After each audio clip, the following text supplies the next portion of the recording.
On my anniversary, my family never showed up. Confused, I called my dad. He laughed. Oh, we had more important plans. I stayed silent and posted a photo of my amazing anniversary party with a caption thanking my real family. Hours later, my guardian saw it and showed up, furious that I made them look bad. I, 32M, never thought my 10th wedding anniversary would become the day I finally understood who my real family was. My wife Sarah and I had been planning this celebration for months, sending invitations to both our families 6 weeks in advance. We'd booked a private dining room at our favorite restaurant, ordered a custom cake, and even hired a photographer to capture what we thought would be precious family memories. The evening arrived, and Sarah looked stunning in the navy dress she'd bought specifically for the occasion. We arrived at the restaurant 30 minutes early, excitement buzzing between us as we watched the staff make final preparations. The table was set for 22 people, complete with anniversary centerpieces and personalized menus. 7 o'clock came and went. Then 7:30. By 8, only Sarah's parents and her sister had shown up, looking increasingly uncomfortable as they glanced at the empty chairs where my family should have been sitting. My parents, my 2 brothers, my sister, my aunt and uncle who practically raised me after my parents' divorce, my cousins who I'd grown up with like siblings, none of them had appeared. Sarah kept checking her phone, probably hoping for messages explaining the delay. Her father made awkward small talk about work while her mother fussed with the flower arrangements. The restaurant staff hovered nearby, clearly wondering whether to start serving or continue waiting. By 8:30, I couldn't take the humiliation anymore. I excused myself and stepped outside to call my dad, my hands shaking as I dialed his number. When he picked up, I could hear laughter and music in the background, the unmistakable sounds of a party. I asked him where everyone was, explaining that we'd been waiting for over an hour. His response hit me like a physical blow. He laughed, and told me they'd had more important plans. Apparently, my cousin Jake had decided to throw a last-minute barbecue, and the entire family had chosen to attend that instead of my anniversary dinner. More important plans. 10 years of marriage, months of planning, formal invitations sent weeks in advance, and they had more important plans. I stood there in the parking lot, listening to my own family celebrating without me while my wife sat inside a restaurant, probably dying of embarrassment. Dad didn't even sound apologetic. He mentioned something about Jake's barbecue being more fun and how they'd figured we'd understand. Then he hung up, leaving me staring at my phone in disbelief. I walked back inside, forcing a smile as I rejoined our pathetic little gathering. Sarah's family tried to salvage the evening, but the damage was done. We ate dinner with 4 empty place settings staring at us, a constant reminder of my family's absence.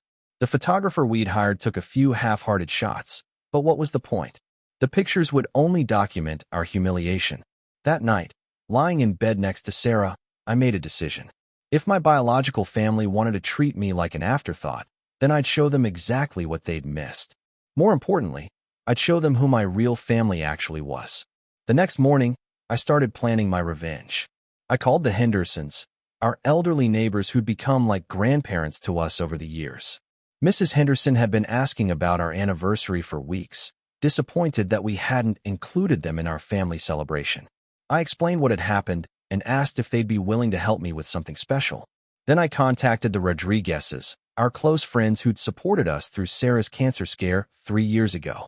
They'd been more present during that terrifying time than my own siblings had been.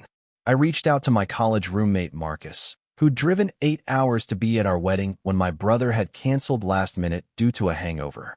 I called my former boss Janet, who'd become a mentor and friend over the years. I contacted the young couple next door who we'd helped when their baby was born. I reached out to Sarah's co-workers who'd become genuine friends, not just professional acquaintances. Within 2 hours, I'd assembled a group of people who'd actually shown up for us over the years. Real family isn't about blood, it's about who stands by you when it matters.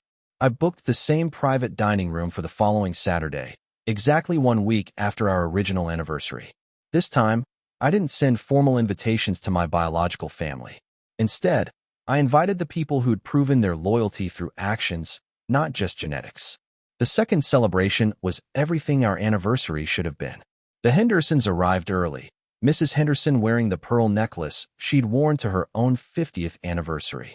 Marcus drove down from Chicago, bringing his wife and their twin daughters who called us aunt and uncle. The Rodriguezes brought homemade tres leches cake, knowing it was Sarah's favorite. Janet shared stories about watching our relationship grow over the years. The room filled with genuine laughter and love. These people had chosen to be there, not out of obligation, but out of genuine affection. Sarah cried happy tears as Mrs. Henderson toasted our marriage, talking about how proud she was to watch us build our life together. I hired the same photographer, and this time the pictures captured real joy. 23 people who'd shown up because they wanted to celebrate with us, not because they felt forced to attend a family obligation. But here's where my revenge really began.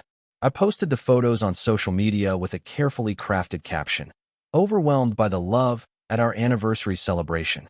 So grateful for our real family who showed up to make this night perfect.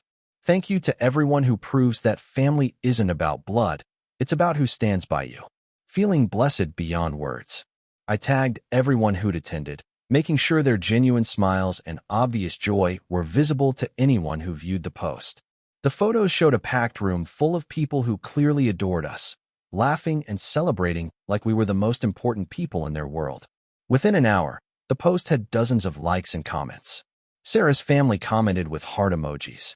The Hendersons' daughter, who lived across the country, commented about how beautiful everything looked. Marcus's wife shared the post, adding her own message about chosen family being the strongest family. But the real target audience hadn't seen it yet. 3 hours later, my phone started ringing. My sister called first, her voice tight with barely controlled anger. She'd seen the post and wanted to know what I thought I was doing, making them look bad by posting about our real family when everyone knew we'd had an anniversary dinner planned. I told her I'd simply shared photos from our anniversary celebration with the people who'd actually shown up. If that made anyone look bad, perhaps they should examine their own choices. She hung up on me. 20 minutes later, my mother called. She was furious, demanding to know why I was trying to embarrass the family on social media. She accused me of being dramatic and attention-seeking, claiming they'd simply forgotten about the dinner because Jake's barbecue had been planned for weeks. I reminded her that our invitations had been sent 6 weeks in advance, and that Jake's planned for weeks barbecue had been announced 3 days before our anniversary. She sputtered something about family loyalty and hung up. My father called an hour after that, his voice cold with rage.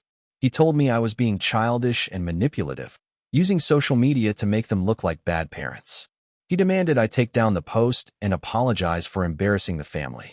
I asked him which family he was referring to, the one that had abandoned us on our anniversary, or the one that had actually shown up to celebrate with us. He started yelling about respect and family obligations, so I hung up on him. But the calls kept coming. My brother accused me of being petty. My aunt claimed I was overreacting to a simple misunderstanding. My cousin Jake actually had the audacity to suggest that I should have just come to his barbecue instead of insisting on my own celebration. Each conversation revealed more about how they really viewed me. I wasn't a son, brother, or nephew to be cherished. I was an obligation to be managed. My feelings didn't matter as long as I didn't make waves or demand too much attention. The breaking point came Sunday evening. My parents, both my brothers, my sister, and my aunt showed up at our house unannounced, clearly having coordinated their arrival. They stood on our front porch like an angry mob, demanding entry so we could discuss this situation like adults. Sarah answered the door while I watched from the living room window. My mother pushed past her without invitation, followed by the rest of my biological family. They arranged themselves in our living room like they were staging an intervention, their faces set with righteous indignation. My father started talking about family loyalty and how disappointed they were in my behavior. My mother chimed in about how hurtful it was to see me calling strangers our real family when they'd raised me and sacrificed for me. My sister accused me of being vindictive and cruel, trying to punish them for one missed dinner. But my brother's comment was what finally broke something inside me. He suggested that maybe Sarah and I were being too sensitive, that we should be grateful they'd even considered coming to our little anniversary thing when they had better options available. Little anniversary thing. 10 years of marriage reduced to a little thing that they'd graciously considered attending. I stood up and told them exactly what I thought. I explained that their absence hadn't hurt because they'd missed one dinner. It had hurt because it revealed how little our relationship meant to them. I pointed out that they'd driven across town to attend Jake's spontaneous barbecue, but couldn't be bothered to honor a commitment they'd made 6 weeks earlier. I told them about the Hendersons, who'd never missed a birthday or holiday in the 8 years we'd lived next door. I mentioned Marcus, who'd taken vacation days to attend our anniversary celebration. I described how the Rodriguezes had rearranged their work schedules to be there, and how Janet had driven 2 hours after her own family dinner just to celebrate with us. These people had chosen to prioritize our happiness. They'd made sacrifices to show up for us. They'd proven through consistent actions that we mattered to them. My biological family had proven the opposite. My mother tried to interrupt, claiming that blood family was different and that I couldn't expect them to drop everything for every little event. But I cut her off, pointing out that I'd never asked them to drop everything. I'd given them 6 weeks' notice and asked for 3 hours of their time to celebrate a major milestone. The room fell silent as the weight of their choices settled over them. They'd come here expecting to shame me into apologizing, but instead they were confronting the reality of their own behavior. My father made one last attempt to regain control, demanding that I delete the social media post and publicly apologize for embarrassing them. He threatened to cut contact if I didn't comply with his demands. I looked around the room at these people who'd raised me, who'd taught me about family and loyalty and love. Then I thought about the genuine warmth I'd felt at our 2nd anniversary celebration, surrounded by people who'd chosen to love us. I told them they were welcome to cut contact if that's what they preferred. I explained that I'd spent 32 years trying to earn their attention and approval, accepting whatever scraps of affection they were willing to offer. But I was done begging for love from people who viewed me as an inconvenience. The post would stay up because it told the truth. We'd had an amazing anniversary celebration with our real family, the people who'd consistently shown up for us over the years. If my biological relatives felt embarrassed by that truth, they were welcome to examine their own behavior instead of demanding I hide the consequences of their choices. One by one, they left our house. My sister slammed the door behind her. My mother made some comment about how I'd regret this decision.